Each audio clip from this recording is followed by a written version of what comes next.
And right on the heels of that, we have breaking news on President-elect's choice for Secretary of State. Let's go to NBC Chief Foreign Affairs Correspondent Andrea Mitchell. She joins me on the phone with breaking details. I understand this is about the Secretary of State pick. What are we learning?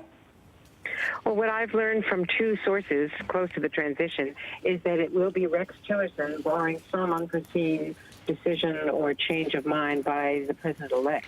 But that Mr. Tillerson is in line to be named next week sometime as the new nominee for Secretary of State, and very likely would be paired with an experienced and sometimes controversial diplomat, John Bolton, the former UN ambassador, who would be the Deputy Secretary of State in this unusual pairing of a corporate CEO from ExxonMobil who has no experience in government or in diplomacy, has spent his entire career in the energy sector, but is someone who, in fact, has wide global experience.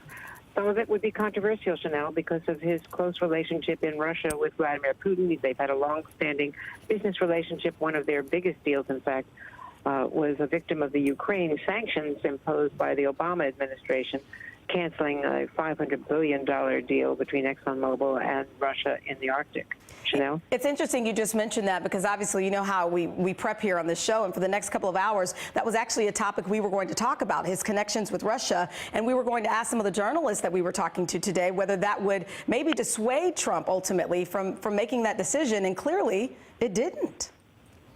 Well, this decision, as I understand it, was made in the last couple of days, and the appropriate people in the corporate world were notified of Mr. Tillerson's likely appointment, and that was all before the breaking news about the Russia investigation on the intelligence side. But you saw the pushback, the strong pushback, unusual and unprecedented, from the transition team, from the president-elect, against the CIA's analysis as it was being reported yesterday, last night, and this morning. So I do not think that would derail what I have been told is a pending nomination of a new the nominee to be Secretary of State. I think one of the big signals, leading to this was, of course, the fact that Rudy Giuliani was no longer in contention, and that it had narrowed down. There was always the fallback of the possibility that Senator Corker might be the fallback position, but I was told that, in fact, it is going to be Rex Tillerson. We saw the way the President-elect Trump, in fact, brought up Tillerson's name himself during his interview a couple of days ago with Matt Lauer on the Today Show. He's the one who brought up the name of Tillerson, and there have been a lot of signals over the last couple of days, which is why we've been working our sources. So with